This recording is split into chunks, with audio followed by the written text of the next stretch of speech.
Hello everybody, and welcome back to the Eternal Sonata playthrough. We finally made it through Fort Frickin' Fermata. And now we are out in the beautiful greenery of Hannon Hills. And I mean, it's a bit of a simple area. It's nothing too overly exciting, but it's a nice change of pace after the terror that was Fort Fermata, so I am totally fine with this. It's just a nice breathing motion. Now, for the longest time I've been thinking, sort of, what on earth is Hannon in relation to music? And actually, simple Google search, you see these things are wonderful, throws up Charles Louis Hannon. He was a French piano pedagogue and composer. So he wrote music from 1819, well, he was born 2nd of July 1819 and died 19th of March 1900. And so he was basically, yeah, a virtuoso pianist. And his training exercises are ones that most piano students know all over the world. I'm not quite sure why they decided to name this particular area after Hannon, because, well, there is overlap in terms of the lives of Chopin and Hannon, so, and also obviously Chopin lived in France for quite a lot of his life. So it's, I suppose, likely that they would have met, but I don't feel like Hannon had a huge influence on Chopin's life, really. I think you've got much more important relations with Franz Liszt and obviously George Sand. But it's a nice musical reference, so that's totally fine by me. Now actually, so normally I would cut out all the battles in an area if we weren't actually gaining much from them, but considering how short this area is, and because I don't think we're exactly going to be doing much levelling throughout this, it felt just much more useful to just leave these in, because it gives you a bit of variety, because we are going to end the part on a very long cutscene, so swings in roundabouts, really.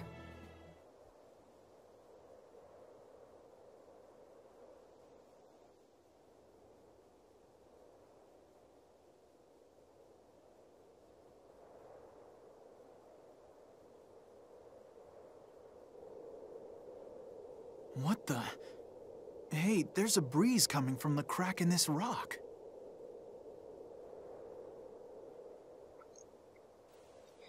Remember that for later, that crack is important. As if you couldn't tell by the fact that there's a cutscene pointing out that rock. I'm pretty sure that you can actually miss that cutscene, because you could just theoretically run past the damn thing and it wouldn't be a bother. But it's all good. We're making sure we do get it because, you know, I want to hit all the cutscenes, that's important to me. And also, I honestly can't wait for Polka to get some more attacks, because right now she is very useless to me. I mean, she's kind of gonna stay that way for quite a lot of the game. It's annoying because the way that the game is set up, the characters that do better in battle in general are those that have higher damage output. Obviously, because if you can kill an enemy quickly, then you have less need to heal. But also, the fact that you've got characters like Viola, because it is actually Viola, Frederick has his own healing moves.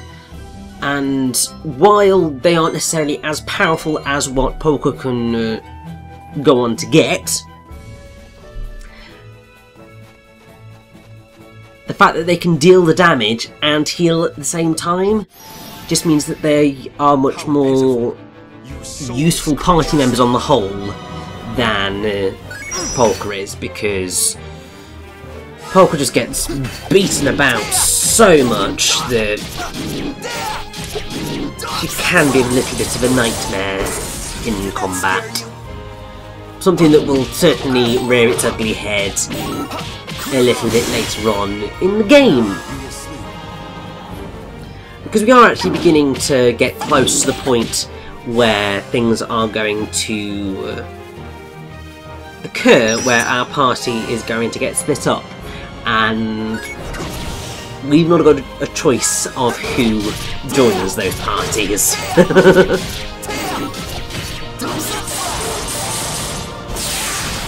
And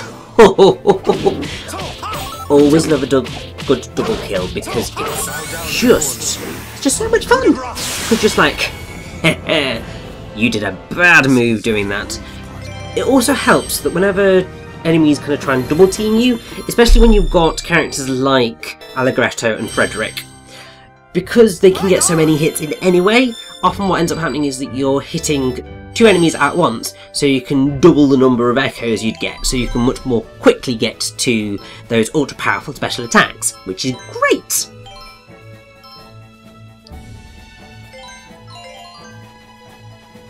And, oh, that guy looks like he's in trouble. We should probably go and help him out. I'm sure we can get some goodies from this.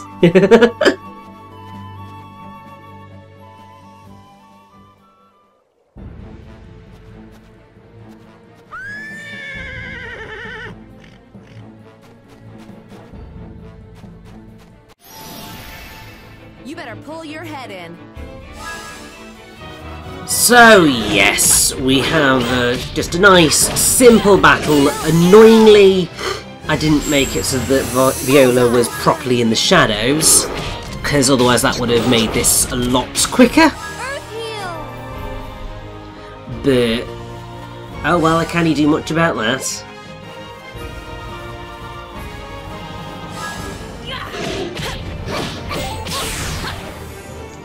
Although, to be fair, didn't really need to go for them, because Viola's just got such high damage output anyway that she's just blitzing this, and there's Polka not really being able to get any damage in on her enemies whatsoever.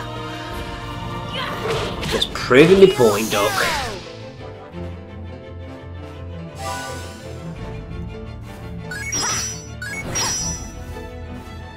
I mean, really what I should be doing at this point is going in for the Sacred Strike, because I have, I believe, got that on my second light attack thing. But while I do really like the fact that we now have the ability to use two different types of special attack, so in the sense of you can press to do one move, hold to do the other, it's you've got to hold it for a lot longer than you'd probably expect in order to get the attack to work. So oftentimes you're in the middle of combat, you're attacking, and then you press and hold to pull off the move you want to, but there's not enough time on the gauge for you to be able to release and pull it off. But yes, whilst we're here, we might as well pick up a few goodies, because it is always a good chance, whenever you get to a shop, to upgrade everything that you've got. Because it is just really helpful.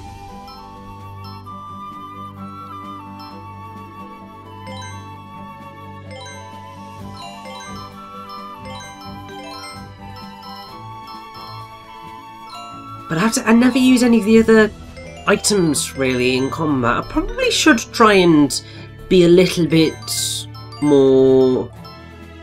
Well, I feel I should at least try to be a little bit more creative and experimental with how I deal with battles.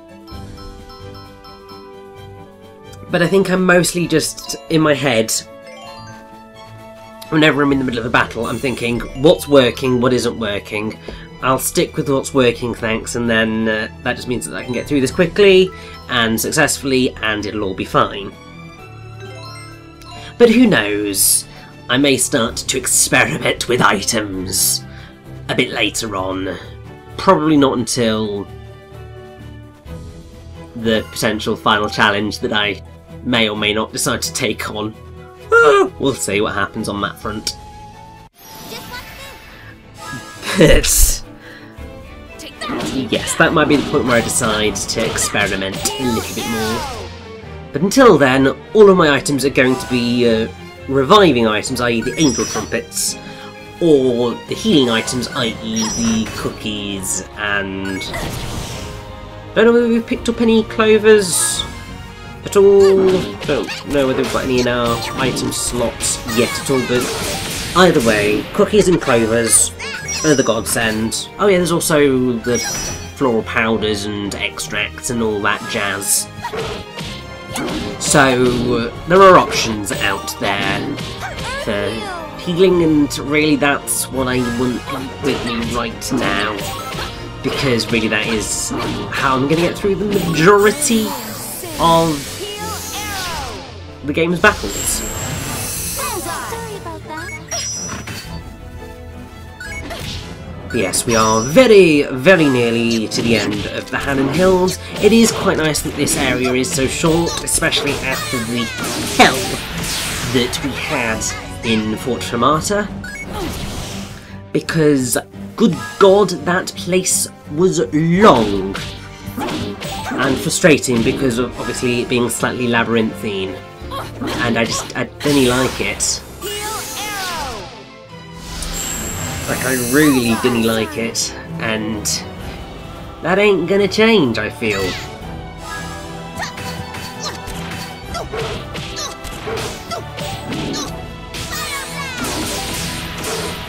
But even now, I'm still in love with Make the Leap. It's just such a damn good battle theme. I mean, Not bad at all. at present, in terms of what I've recorded up to, the battle theme hasn't changed at all, and I don't recall it ever actually changing. It pretty much stays on Make the Leap the entire game, the standard battle theme, and it's just an absolute delight the entire way through. Even now, when I'm doing more battles to get levels, because you do have to, I never get bored of it. Ever. It's just such a damn good song. And it just kind of funnels through into all of Eternal Sonata's soundtrack, really. I mean, this particular song is also really beautiful. I mean, I'm just loving this little bit here with the strings going full pelt on the melody, just...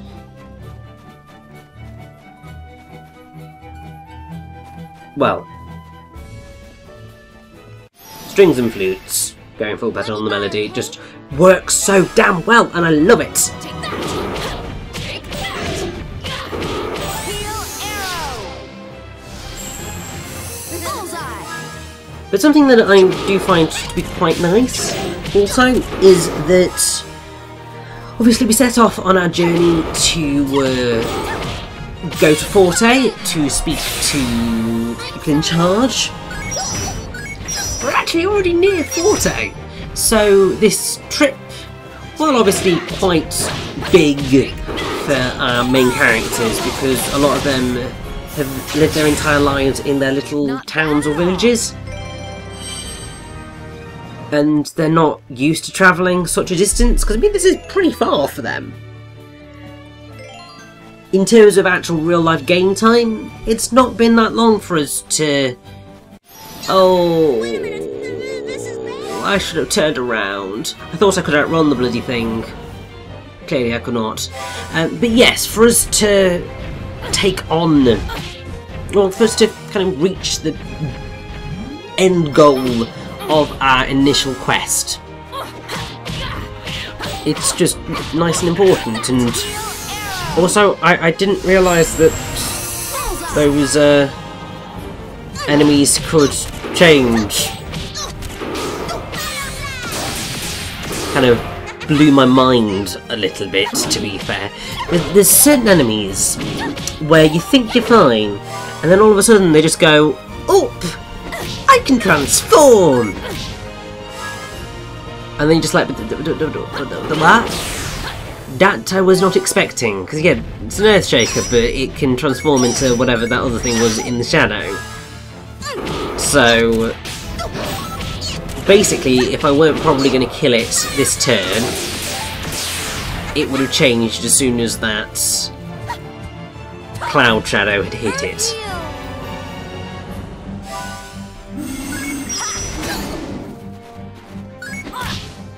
But that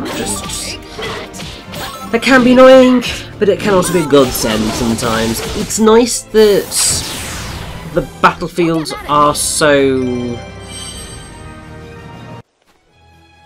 It's not flexible, but the fact that they do change in real time, so you've got to constantly stay on your feet as to what you're doing, what special attacks you're doing, and what enemies you're hitting, because they could change at any moment. And you just got to pay attention to your surroundings as you go in combat, and it just does add that little bit of extra strategy to whatever combat you're dealing with, because you've kind of got to go... Well, you've got to have your plan in place, but also you've got to be willing to change that plan if, like, a front of clouds is just coming along and is about to block out the sun in front of you when you're wanting to be using a heal arrow, or if you wanted to use a dark move and a bit of light is about to come and strike you through some hole in the ceiling or something. But either way, we have made it to Forte City. Forte obviously meaning strong, as I have mentioned before, but this is the strong city, which makes sense, I feel. It's gotten really late. Yes, you're right. All of today's public audiences with the Count must be long over by now. Well, we're not in that big a hurry. We can go to the castle in the morning. Let's go find an inn for the night.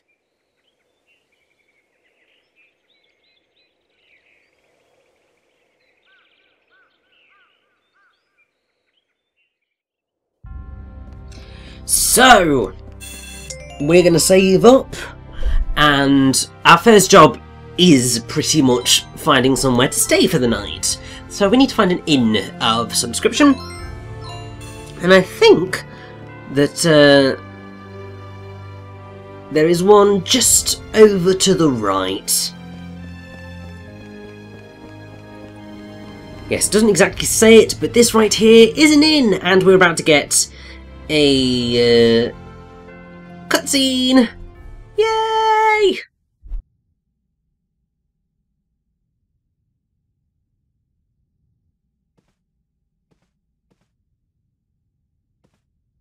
Darn that Phil. Where could he have run off to now? If he gets caught goofing off again, he's gonna be in big trouble. Hey, what's the matter? Oh, did you want to stay the night?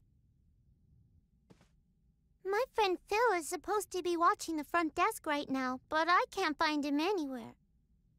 Knowing him, he's probably run off to play somewhere in the city. But Phil's mother is really scary. I don't even want to think about what might happen if she finds out he's goofing off. He's practically risking his life by wandering off like this. Aren't you overreacting? Being punished is just a part of learning how to behave. It's not that simple. what Phil's mom is like. It'll be terrible if she finds out. It would be a lot worse than him getting sent to bed with no dinner or 100 spankings. Hey, I've got an idea. Could you guys go find Phil for me? Huh? Why us? Don't you feel sorry for poor Phil? Please go find him. You'll be saving his life, literally. All right, fine.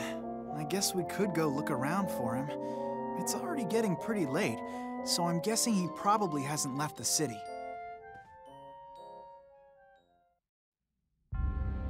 So, yes, we need to go and rescue Phil. And that's fine. But we don't exactly know where Phil is. So we've got to do a little bit of asking around. It's not actually wholly clear on who you're meant to talk to and how. I think sort of the idea is just speak to everyone in the city and you'll eventually land on the right place to go. But there's not much we can do about it. Hopefully, with this moocher here, he wants 100 gold to do some stuff. Thankfully, we just picked up 100 gold, so that makes it nice for us because we can just go, here you go, mate, bugger off. We want to go to the shop, and we're not going to feel bad about losing 100 gold to a moocher because we didn't exactly lose anything.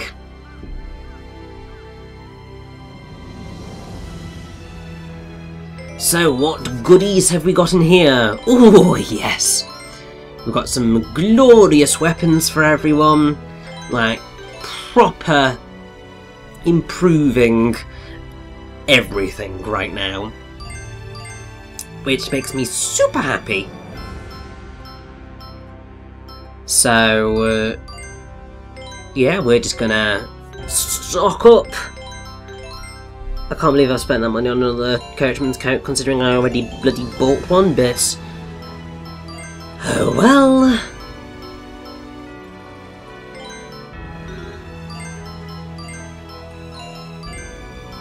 Basically just want to make sure everyone is as powerful and as prepared as possible. It's not hugely necessary in well, it's not hugely necessary for the dungeon we're about to go through, because it's not hugely difficult. And I don't even think well, there is a boss that we're going to have to deal with in the next part, but I don't believe that we have a boss at the end of the specific dungeon. It's a little bit later that that occurs.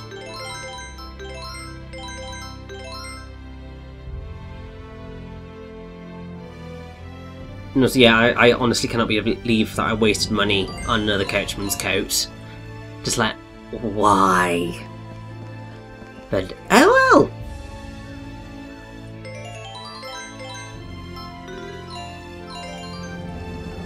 Oh, it looks like we didn't upgrade Viola's armor, so we should probably do that.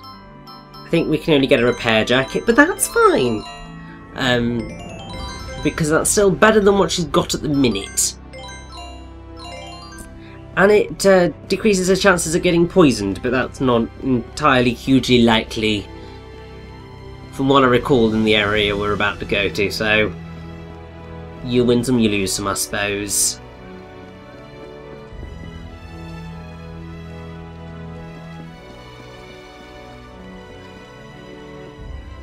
And I'm quite glad that that guy mentioned the tavern, because that kind of gives us a lead on where we should go next to find out anything. This little kid is the next stop on the trading quest, so that's always nice. and those are actually equipable items, but don't equip them yet because they are still part of the trading quest. So if you equip them, you won't be able to trade them on, and that would be daft. So just leave them. We are going to get some speed shoes a little bit later on, and I think it's actually very soon indeed, actually. Now, after we've had this conversation with the proprietress, there is a drunk old guy called the Tipsy Old Man standing in the middle of the city square. It's more of a circle, but we'll call it a square. And basically, if we keep talking to him, he will eventually say where Phil ran off to.